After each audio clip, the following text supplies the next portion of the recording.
How do you stop the Spanish army? They have more troops, more weapons, more money, a country 12 times larger than yours. For 80 years, the Dutch fought the most powerful empire on earth. The Great War lasted 4 years. The Hitler War lasted 6 years. The Dutch Revolt, 80 years. At the heart of it all, a single gate, in a single city, the Tongerse Poort, in Maastricht. Spain tried to take it, France tried to take it. This is the story of how a small nation defied empires, survived the impossible, and built a fortress that witnessed 600 years of Europe's bloodiest battles. To understand this story, we need to understand just how impossible the Dutch situation was. This is the Netherlands, and this is Spain. Spain is 12 times larger than the Netherlands, 12 times the land, 12 times the resources. And in the 1500s, Spain was the most powerful empire on earth. They controlled half of South America. They had gold flowing in from the New World. Their armies were legendary. Their navy ruled the seas. And then there's the Netherlands. Tiny, flat, wet, mostly below sea level. But how did Spain even control the Netherlands in the first place? They're not connected. France is kind of in the way. The answer, they didn't conquer it. They married into it. Through strategic royal marriages, the Habsburg family, originally from Austria, ended up inheriting both Spain and the Netherlands. One family, one crown, an empire spanning half of Europe. Charles V inherited the Netherlands in 1506, then became King of Spain in 1516. Suddenly, the Dutch merchants and farmers found themselves ruled by a Spanish king they'd never asked for. Spain, hot, dry, rigidly Catholic, absolute monarchy. The Netherlands, cold, dank, increasingly Protestant, independent merchants who didn't like being told what to do. And when Spain started demanding heavy taxes to fund wars in Italy and Germany, when they sent the Spanish Inquisition to enforce Catholic orthodoxy, when Spanish troops occupied Dutch cities, the Dutch revolted.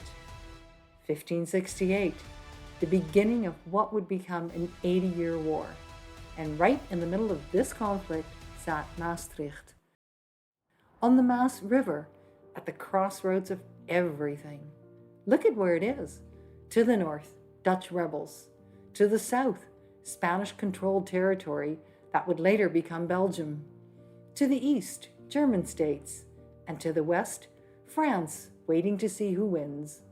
Every trade route, every military road, every invasion path, they all went through Maastricht. In the late 13th century, we're talking 1200s, Maastricht built its second ring of city walls. And in that wall, they built gates, 7 of them, each one controlling access from a different direction. One of those gates was the Tongerse Poort, also called the Poort, depending on who you asked and what century you were in. This gate faced southwest, toward Tongeren and Vroonhoven. But why southwest? Why this direction specifically? Because this was the road to Tongeren, which connected to Liège, which connected to Brussels. This wasn't just a gate. This was the gate for trade and military movement between the most important cities in the region. Control this gate, and you controlled commerce. You controlled taxation. You controlled who got to threaten you and who didn't. For 300 years, it was just a gate. And then the war came. 1574. The Spanish were besieging Leiden. The city was starving. Surrender seemed inevitable. William of Orange, the Dutch leader, made a desperate decision. He ordered the dikes broken. They flooded their own farmland, their own fields. Decades of hard work reclaiming land from the sea, destroyed in days. And it worked. The Spanish couldn't advance through the water. Their siege lines collapsed. Their artillery became useless. They retreated. Leiden was saved. And the Dutch learned something crucial. Water is a weapon. But not just any kind of water. Flooding. Controlled and precise flooding. Flooding no less than 40 and no more than 50 centimeters deep. Not deep enough for boats to sail, not shallow enough for soldiers to march.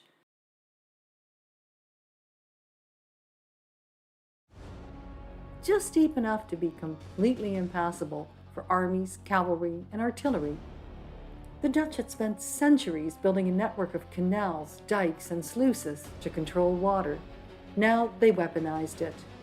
Open these gates, close those, raise this water level, lower that one.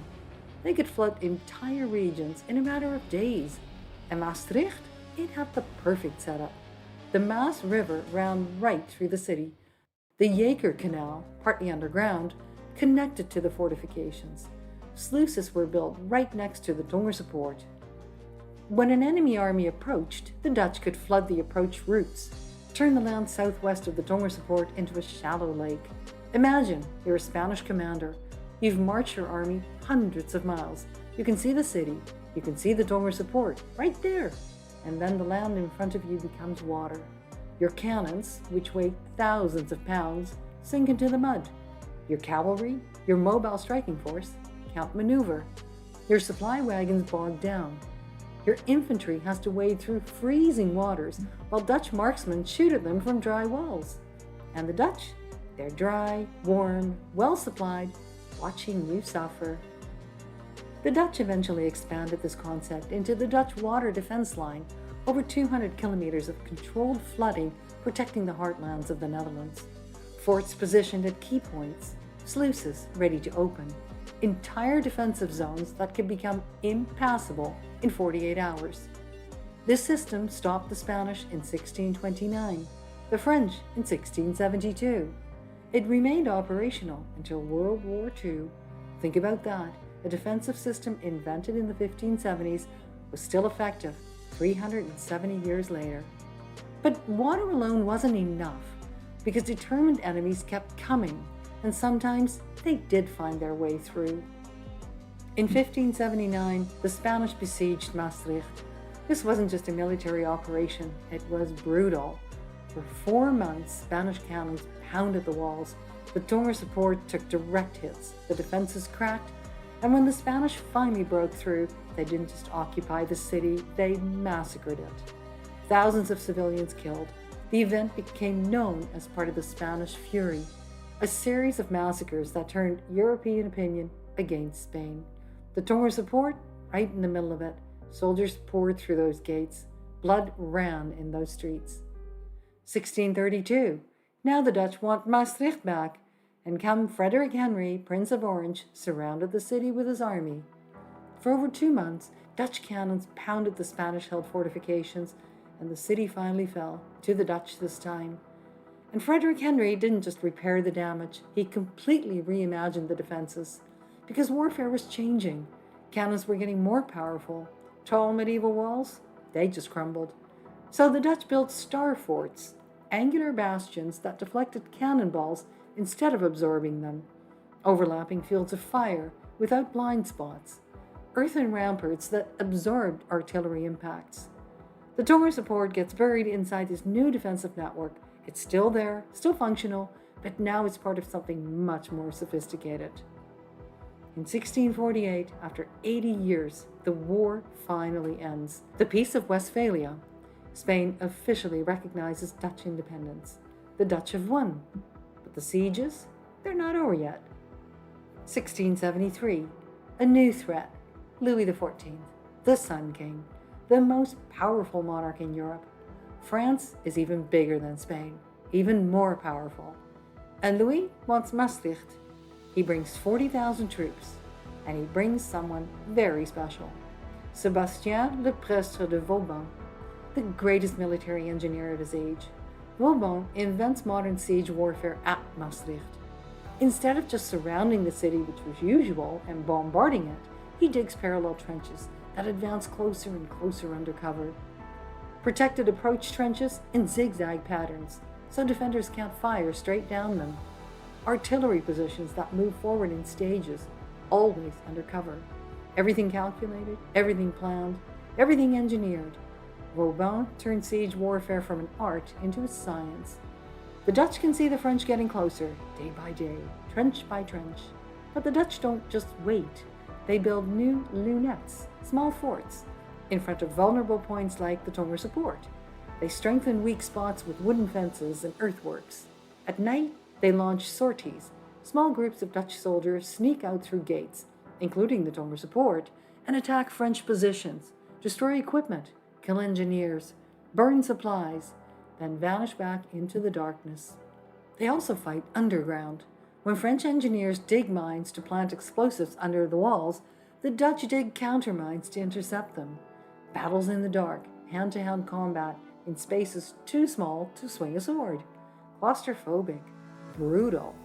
For 25 days, the Dutch hold out against overwhelming odds, but Vauban's system works. The French breach the walls.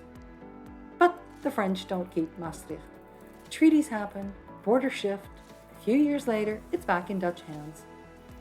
And in 1748, the French besiege Maastricht again. Over and over and over, this city and this gate became a battlefield. Because of geography, because of the river, because of trade routes. By the 18th century, the Tongerse Poort wasn't just a gate. It was a node in one of the most sophisticated defensive systems in Europe. Beneath the fortifications, the Dutch built an entire underground world. Casemates, vaulted chambers in brick and marlstone. Built between 1690 and 1822, these weren't just storage spaces. Ammunition storage, troop barracks, protected artillery positions, emergency hospitals, command centers, all connected by tunnels. You could move troops from one bastion to another, completely undercover.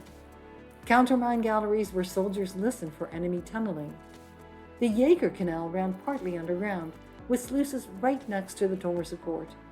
This let the city control water flow, flood approach routes, or drain moats as needed. Overlooking it all, Fort Sint-Pieter. Built on the hill after that disastrous 1673 siege, because that's where Louis XIV placed his cannons. From up there, they could fire down into the city. The Dutch made sure that would never happen again. They built their own fort on that hill, turned a vulnerability into a strength. Maastricht had become a fortress, not just walls and gates, but a complete military system designed to make the city unconquerable. The Napoleonic Wars end in 1815. The Congress of Vienna redraws the map of Europe. Suddenly, the borders that had been fought over for centuries become stable, permanent. The age of constant warfare is ending. Western Europe enters a period of relative peace. The walls now restrict growth. The moats take up valuable land. The fortifications are expensive to maintain. New weapons, rifled artillery, explosive shells, are making the old fortifications obsolete anyway. Across Europe, cities are making the same decision. Tear down the walls, fill in the moats, expand. Maastricht makes the decision to demolish the visible war structures in the 1860s. But not everything is lost. Parts of the northern bastion survive in Fronte Park and Waldeck Park. Fort St. Peter is still there, now a museum where you can walk the ramparts and see the artillery positions. The Casemates Waldeck tour, the underground tunnels, takes you through 14 kilometers of defensive tunnels dug in the 18th century beneath the western side of the city. See the barrel vaults, feel the cool air, stand in spaces where soldiers waited for battles. The Maas has been tamed now, controlled and channeled, flowing further from the city than it once did. That's why the Liège Tower, which once stood right at the water's edge where the canal met the river, now sits at a distance from the Maas. You can take a boat cruise along the Maas itself, sailing under the historic Sint-Servaas Bridge and past the old city walls from 1229, seeing Maastricht from the same perspective as the traders and invaders who once approached these gates. I'll leave links in the description for all these events. Though the Tongerse Poort is gone, you can still sip coffee in the Tongerse Straat. Maastricht has endured not by clinging to its walls, but by adapting to every age that tried to reshape it. The gate story is one of Dutch ingenuity, turning their greatest weakness, water, into their greatest defense through 600 years of sieges.